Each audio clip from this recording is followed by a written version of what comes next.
Hey everyone, this is Joe Martin, head of marketing over here at Zight, and I'm excited for our chat today with Cody Gilland. He is currently the head of sales at Zight and has some great past experience with lots of great SaaS companies and media companies.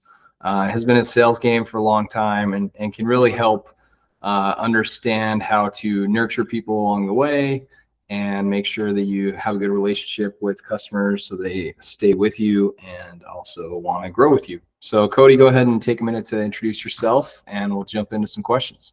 Yeah, thanks, Joe. I'm Cody Gilland. I've been in sales and in revenue in some way, shape, or form, and customer experience for the last almost 20 years in different things, and been in tech for basically like the last 12 or so, and across a few different companies. And so scaled a lot of different teams up, sales side, customer success, support, everything from front end SDR to all the way up to enterprise and strategic AEs, and I've had a blast doing it. So worked with a lot of really great people, a lot of great team members, and had a lot of fun along the way. There's also been all kinds of ups and downs, and so just like people have kind of started chipping away ahead of us, I'm always happy to chat and to at least share my experience and see how I can help in some other sort of way. So awesome. Yeah, and Cody's definitely accessible on LinkedIn or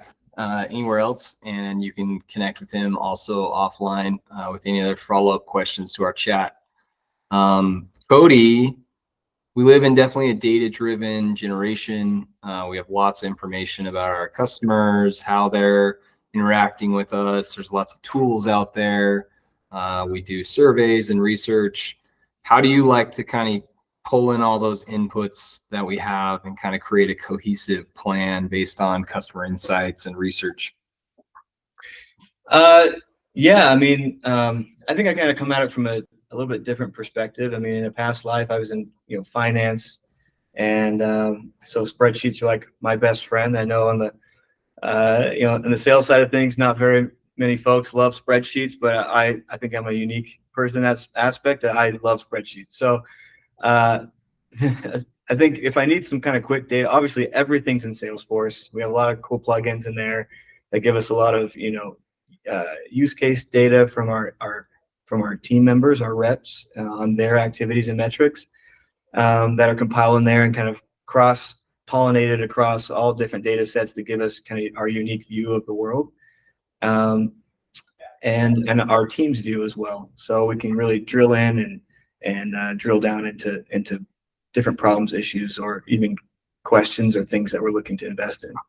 But every now and then you just kind of need, I do kind of personally default to dumping some data into a spreadsheet and cutting it down and doing some concatenation and VLOOKUPs, all that jazz, right? But that's usually just for kind of quick answers for myself. But there's definitely a lot of really great tools out there to get extract both user information and our user feedback and rep information on their activities. So Awesome. I love it. Yeah, and that's, obviously a big piece of marketing too, is just pulling in all the information and figuring out how to create a strategy from it. This is kind of you and I's second time go around with sales and marketing. How do you like to use that information from the sales flow to really try and influence marketing materials created or campaigns that are running, just kind of using that to go hand in hand with marketing? Yeah, I mean, there's always this, this push and pull or a dichotomy with sales and marketing, right? And I think it, especially in tech, it really, got, there's definitely been much more, I would say probably more lines kind of drawn there sometimes in the tech world than it has in the past, or even other industries. But really what it comes down to is neither group can do it without the other, right? Like kind of one thing is marketing needs the feedback and the customer voice that sales and other teams like customer success support can provide. But sales also needs the content, the collateral, the larger, more all-encompassing push, even just general vibe of the brand and the feature set, and helping to really tell the story as a whole to then get salespeople more at bats, right? So that kind of makes me, and kind of thinking about that a little bit, it really just makes me think that, like, if we're going to grow, especially sales and, sales and marketing orgs and sales and marketing efforts going forward, there has to be kind of like a kind of kind of like a reallocation of thought to be much more synergistic, right? And that's not easy to do when we're all kind of used to kind of doing our own thing and working a little siloed and everything just kind of working out, especially sales and marketing. But in times like we've seen in the past couple of years, and I think also going forward for a little bit, kind of approaching growth as a conjoined, centralized team of one mindset is kind of the key. And to really have each team kind of search for, humility and like understanding, and to seek ways for how we can scratch each other's backs, because if we're going to grow, it's not just about growing your team or your org or your footprint at your organization. It's like, hey, we got to grow revenue together rather than just grow our sphere of influence, So I'm not saying that's like that everywhere, but there is kind of a general vibe that I think that, everybody could really find a lot of value in tweaking and adjusting. So it's not so much sales against marketing. It's more, how can we help each other, right? Totally. I love that. Yeah, it's definitely like one thing I love about a startup and kind of the experience we've had together is you don't have those battle lines drawn. You're really kind of starting from scratch, and so you build it together versus going into a huge company. It's like marketing has an org of 100 and sales has an org of 200, and you're kind of like just trying to figure out these relationships. It's a lot more fun when it's just a couple of people kind of just working on the same goal. Yeah. And the lines aren't as thick as small companies, but even at larger organizations, you and I have both been at larger companies as well. And, I think one thing that, we could all do a little bit better with, or there's a lot of value to extract from it, is to seek for ways to build up that other side of the organization and to give credit where credit's due, instead of just, really telling the world about like how great we are on our side of the house. You on the other side of the house, or vice versa, right? So absolutely. We're on the same team, and I think there's just kind of like we need to have a confluence, kind of reignition of us all getting back on the same page as a whole. We've been at a lot of different organizations, and everybody does it a little better or worse. And just from my experience, the ones that do it better and that really seek and work to come together in that relationship, that's where goodness flourishes, and that's where I've seen the most success. So obviously you've been more on the management side recently, but as a salesperson, and you do get involved in some bigger deals that we have and bigger customers, but how do you keep a customer engaged when they're prospecting? They aren't actually signed the contract. Some of these deals are 3, 6, 12 months with a customer. How do you keep them engaged along the way? What are your kind of like tactics for connection outside of just, hey, following up on that legal stuff? How do you like build a real relationship? Yeah. Just kind of in general, that's really what it comes down to now more than ever, right? Like the day of like the spray and pray and the robo, email from large sales teams to tens of thousands of people every day. It's, everyone has kind of caught on to it, and also all the internal systems have kind of caught on to it to start kind of filtering all those things out. So really what it comes down to is like closing a $50K deal today is basically like closing $1 million deal, a few years ago. And what it really comes down to is just a little bit more of a strategic touch, and trying to help assist, corporate SMB or even enterprise AEs to, work an opportunity or a deal just like a strategic AE would with 20 years experience, right? And And what I mean by that is it's not just a one-to-one, hey, following up on that thing. It's actually selling the entire organization or heads of multiple departments. And it's not just the one buyer anymore.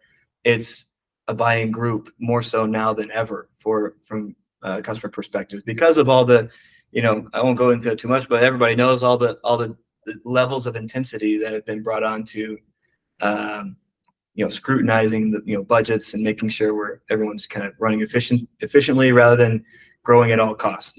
As we've been used to the last couple of decades here in the tech space, right? Yep. So, so I think like growing or approaching opportunities strategically is pretty big.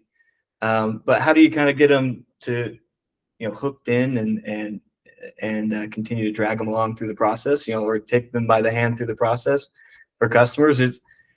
It's really got to be much more than just you and your point of contact. It's got to be, our organization, partnering with their organization and multi-threading the conversations, and basically turning a salesperson into a strategic coordinator between, matching up, like-minded or likely interested, teams and individuals on our side versus, the customer or the potential customer or the prospect side, right? So I guess an example of that would be, in a normal kind of SMB relationship, hey, this is the product we have, and this is the pain you have. Let us help you help your team, or let's help you help yourself, right?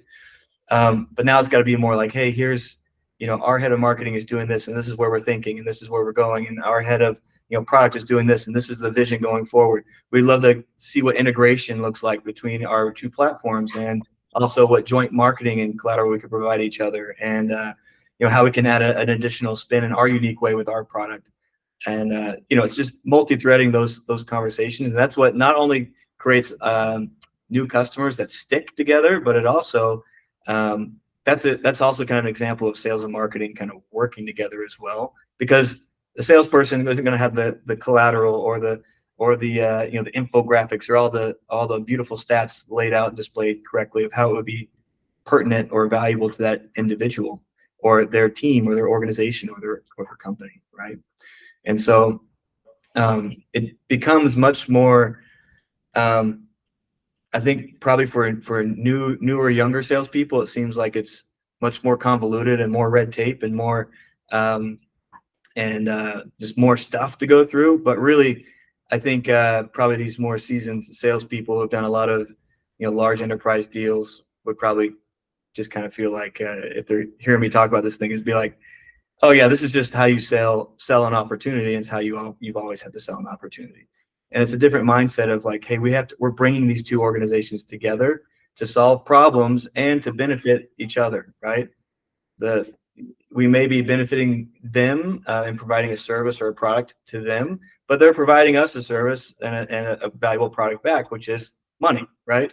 Or partnership, or whatever it ends up kind of leading to in those joint ventures. But especially for larger opportunities that we have today, the level of effort, and maybe $100K, whatever your large opportunity is, $1 million deal, whatever it is, chances are on the top end, enterprisey, large deal type of stuff, you're probably going to have to be much more strategic and much more partnership related, both internally with your internal team members and heads of those teams, and your customer as well. And basically starting to integrate before a deal is even signed, right? And that way we know on both sides, they know exactly what they're going to get, and we know exactly how to provide value to them and to help disseminate the message, and also make sure that they're onboarded correctly, and ensure with, from our perspective, that they will be set up for success from day one, right out of the gate. And there's no concern or issue or even thought about, hey, I wonder if they got set up correctly, or I wonder, next year at the renewal or whatever, is this going to be an issue? It's not, because we've started everything out on a rock solid foundation right out of the gate, and it creates a really flourishing, partnership there. And it's not just a customer anymore who's paying you; it's piling on customers for the long haul, partners, right? So you spent all that time kind of building those foundation blocks and everything. You establish the relationship. Let's say they sign on as a customer. Is there much difference with like an upsell process to a net new? Are you trying to kind of connect with them before renewal, offer new features or benefits that the company's added? What's kind of the process with like an upsell? yeah, I mean, and I guess that's a good point. I mean, I guess kind of what I've been talking about here so far is really through the lens of a net new type of situation, which is historically, if you're in a land and expand type situation, that's really turning an expansion type play into a net new play, like kind of getting ahead of yourself a little bit. Is how can we provide more value to more teams or individuals at this organization right out of the gate, rather than just closing the initial deal or the super discounted deal from the tops down, right? But a larger opportunity out of the gate. So so that's kind of one thing, is it's being more strategic / account management ish right out of the gate with net new customers than only with existing customers. But as it pertains to expansion, I would say expansion, if you have an expansion type solution, which I've been a part of teams that are, or organizations that have product like that and those that aren't. But if you do have an expansion type solution, especially enterprise expansion opportunities with or cross-selling or upselling, all that kind of stuff,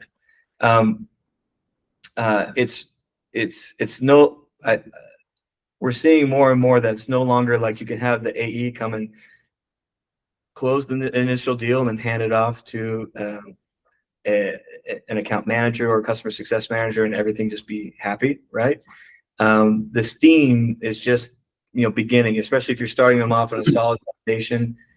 The level of effort in which salespeople have to continue to push through and to innovate and change and to start tweaking collateral, working with marketing, tweaking collateral and tweaking many use cases and stuff like that, to then go and sell department by department, sometimes team by team or even individual by individual, that you can sow seeds and different expansion type opportunities. That's kind of what you have to do, rather than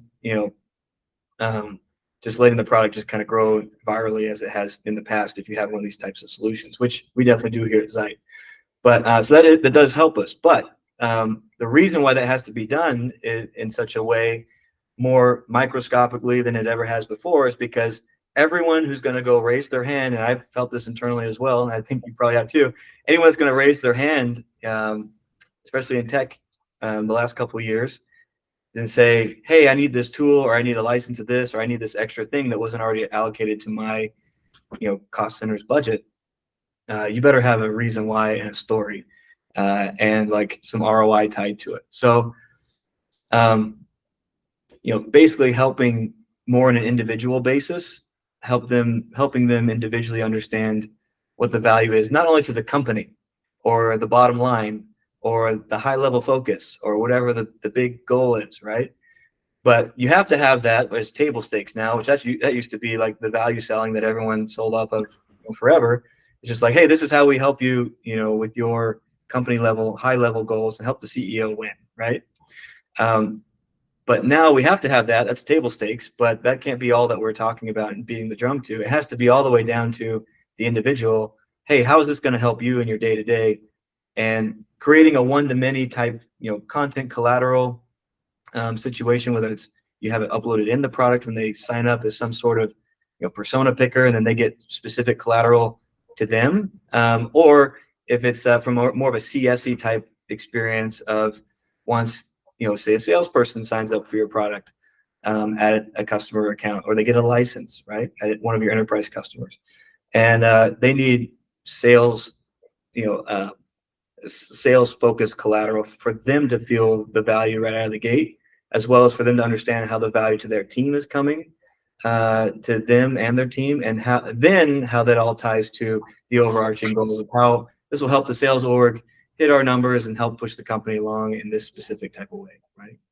So the connection between the individual and the top level goal has actually become much more valuable and much more important for expansion to actually take place. So helping from a one-to-many perspective, helping our users, our new users, get there from a one-to-many perspective, from an expansion play type opportunity. It's really helping them to arm themselves with great content, great collateral, and a great story as to what they are looking to achieve and what pain they're looking to solve, and giving them actually like the battle cards themselves so that they can go internally, whether it's to IT or finance or their leadership, to get approved for themselves, their team, or their department to obtain, access to this new system or this new product that they have that, that's now been implemented there, right?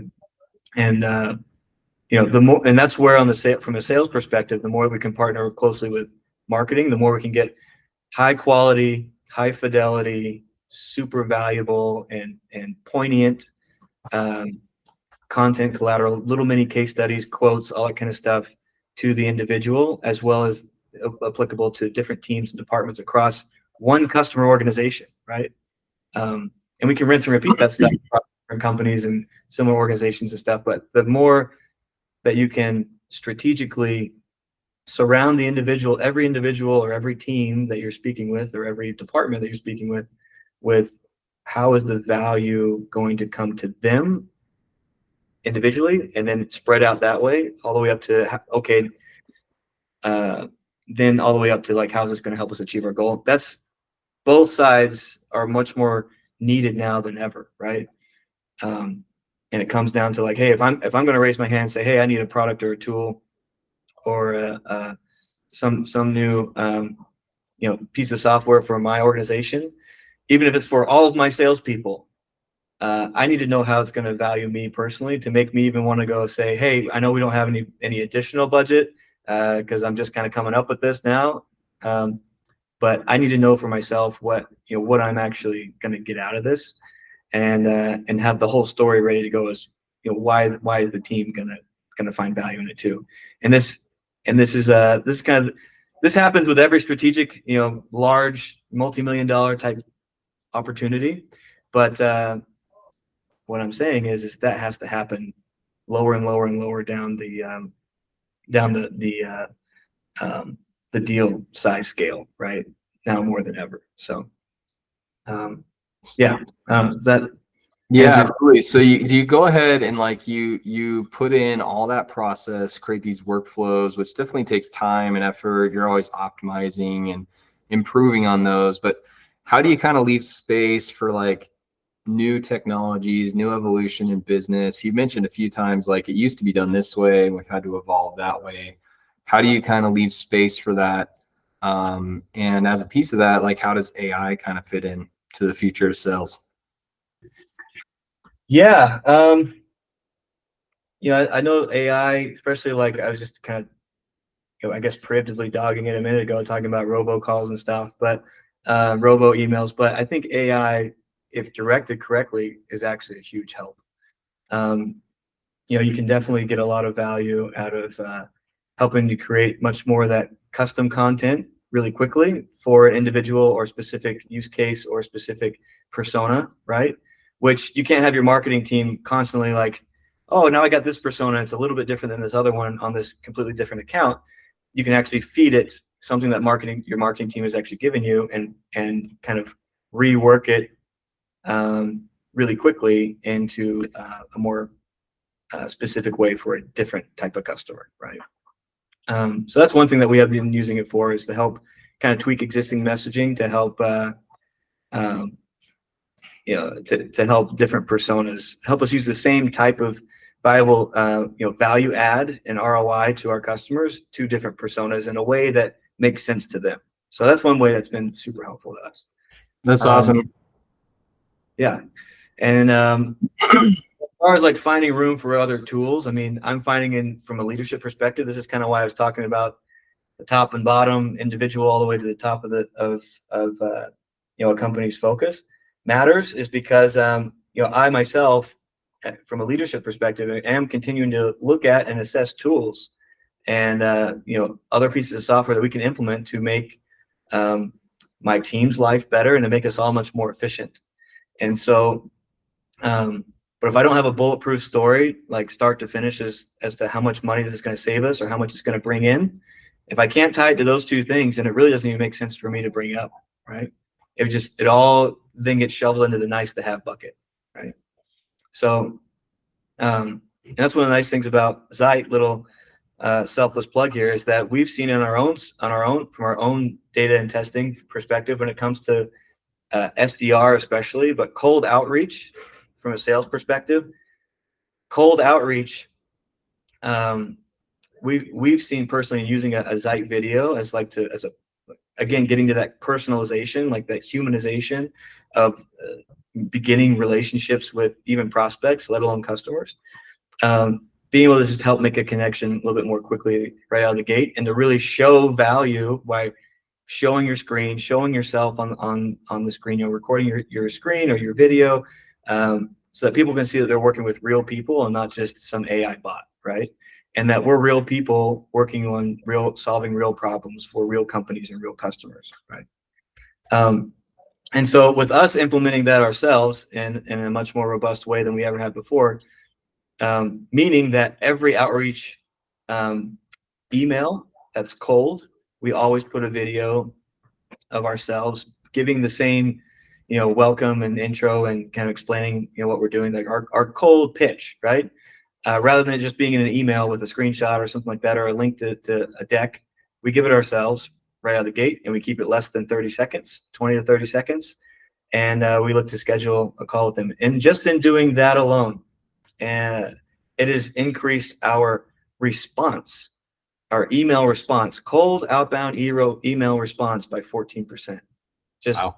That's across the whole team, just that one thing alone. So, and that's, of course, us testing with our own product and kind of us dog fooding it ourselves. But at the same time, we've done a lot of other similar things with even on the support side, chat and chat bots and stuff like that, to help people, our users, get to the value that they're looking for so much more quickly than before. So that's kind of the other bucket, is if we can help our users, our customers, get to value in whether it's like from a support perspective, trying to like do something new that they've never done before. If they can get a response back and a video of how to show them how to do it really quickly, boom, like that's value back to them in an instant. And so that means, hey, that's a win for a chatbot. Or if they can understand, hey, what's the salesperson reaching out for, really quickly out of the gate in 20 seconds, then boom, that's a win for us there. And so, but we have to be intentional with creating high quality content, but at the same time, ROI packed information. That's where really marketing and sales really help kind of bridge those two gaps together, more so than I've ever experienced in the past. I mean, it's really like, growth at all costs is not really that big of a thing anymore, like it has been in the past. And so now more than ever, like marketing and sales, like we've got to stick together, and to really get on the same page to help with these types of motions of really helping the individual, not just like the purchaser or like the point of contact or like the champion, be able to like arm them with the minimum information that we need to arm them with so they can go get a deal done. Just because they say, hey, I have budget and this is what I want to do, that doesn't really cut it anymore. It's got to be, I have budget, this is what I want to do, or I don't have budget, this is what I want to do, and here's why it can help in so many different ways across this entire organization or initiative, or solve these problems in these specific ways, not just for this team or this whole department, but actually for these individuals as well, right? So that's how we're assessing things over here, is like, that is there some sort of numeric data-driven, value add that we can see, that if we do spend the money, that we have to be able to tie it back to some sort of ROI, like, dollar-wise, right? Is kind of where we're at the moment. But that doesn't mean that we're not looking. Like, I'm constantly looking, my leadership team is constantly looking for other tools, other products, other better ways of doing things, with the big piece of mindset being, the big focus is efficiency gains, and getting leads over from marketing into sales, and helping sales generate their own stuff, and getting how do we more efficiently move opportunities through pipelines, more so now than ever, right? Without letting any chance of any opportunity slip through the cracks. Absolutely. Cody, epic conversation. I think you gave some amazing insights on workflows, and also honestly, sales is at its base all very much relationship, experience driven, always has been, always will be, and just finding the ways to incorporate technology to support that. Thanks for coming again today and for the chat. And yeah, appreciate your time, man. Great, thanks. We'll see ya. Okay.